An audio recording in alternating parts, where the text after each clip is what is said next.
In a recent episode of One Piece, we are shown potentially one of the coolest things that we have seen in a long time. We are shown a long and detailed action sequence that puts the Infinity Gauntlet chase to shame. And do you want to know the best part about this? The best part about this is that it ends with a massive explosion. And you know what that means, right? It means that we have some overthinking to do.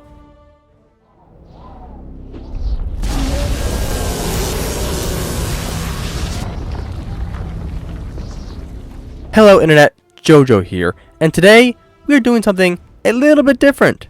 Or not. Okay, it's not that different from what we normally do, as we're going to do some math, a little bit of overthinking, and a smidge of pixel measurements to discover the power of fictional characters, which is about on par for the course here. Anyways, in this video, we're going to calculate a feat that showed up in a recent episode of the One Piece anime. Towards the end of One Piece episode 978, we get one of the best animated sequences in all of the 23 years of One Piece. When confronting a massive ship crewed by the Beast Pirates, Luffy, Kid, and Law decide to go ham on it in a friendly competition to see who could destroy it first. Luffy and Kid then jump toward the deck while punching each other, because reasons, only to have Law use his powers to teleport the massive ship into the sky. During this gloriously animated sequence, each of the pirate captains have their own time to show what they can do. Kid catches a cannonball and begins to summon metal towards him, causing purple electricity to fill the air. Luffy jumps off the side of the boat and uses his stretchy powers to navigate the falling debris and end up at the crow's nest. After punching this bird guy, Luffy then goes in a bound man and passively burns away the pirate's sail by moving through it. Now, Law's scene might be one of my favorites because of its simplicity. As Law moves towards this butterfly pirate smile user person, he makes an electrical current between his two thumbs and just zaps her.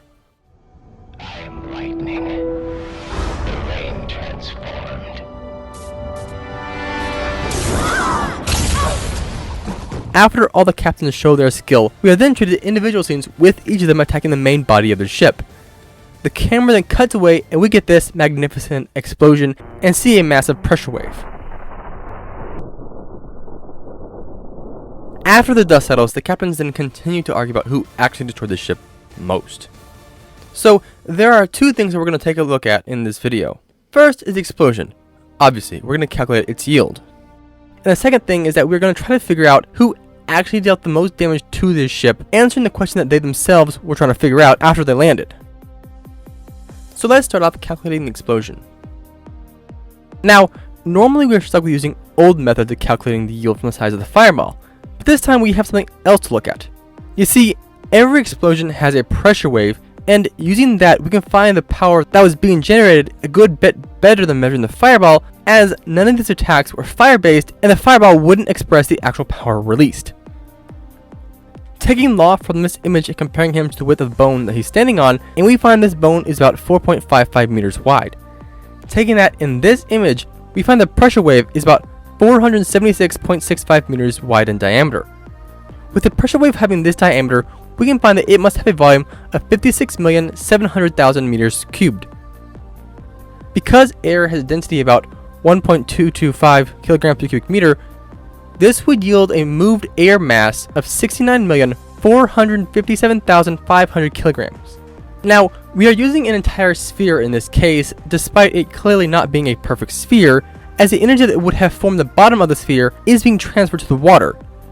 Due to our old friend Isaac Newton's law of conservation of energy, we know that energy did not change at all, instead it just moved into the water. Thus, the energy that went into the water, added to the energy that moved the air above the waterline, must equal the same as if the pressure wave was a perfect sphere. Oh, okay? Makes sense? Cool. So, now that we have that, we can move on. Great.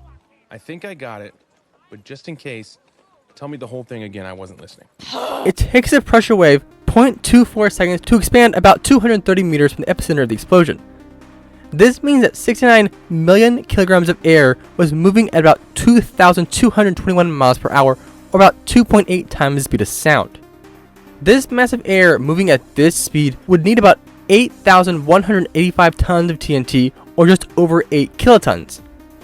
However, that's not this explosion's max power. You see, this is just the explosion it would have at this point. To find the total power generated, we must account for acceleration. It takes 0.24 seconds for the air to go from 0 to Mach 2.8, giving it an acceleration of about 4,137 meters per second squared. Taking the mass of the air, and we find that this would generate a force of 287,388,461,467 newtons of force. Displacing this force with the pressure wave's radius, and we get an energy of 16.37 kilotons of TNT. If you divide this power among them, each of them has a power greater than what was used to nuke Raccoon City in the Resident Evil movies.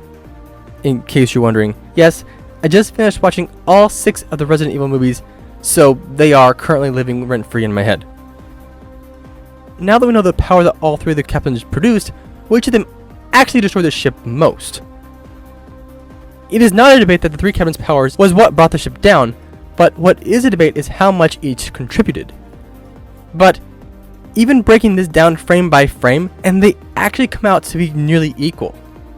From this screenshot, we can extrapolate who each of these are. The blue beam at the top is obviously Law, the beam with a purple tinge is Kid, and the red one is Luffy. Now, Law's injection shot has never been a massively powerful attack.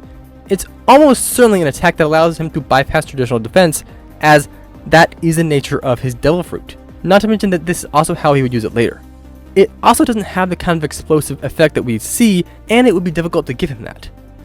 While I think that this attack would have easily destroyed the ship, I don't think that this is what we are seeing as part of the explosion. However, slowing down the footage, and we see that both Kid and Luffy's attack are very different.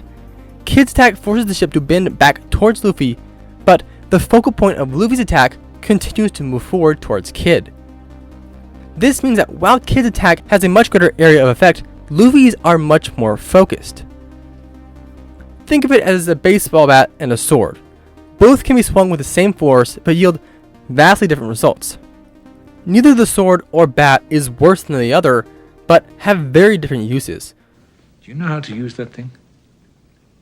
Yes. The pointy end goes into the other man. One is focused power, while the other is power over an area. In the end, we unfortunately can't make a call on who actually destroyed the ship the most, outside of what we have already discussed, as it actually turns out that in this particular instance, and for this particular attack, their attacks are not comparable to each other in any way that actually matters. The only difference is how condensed their power is. That said, guys, thanks for watching. See you next time. Remember to stay spectacular. JoJo, out.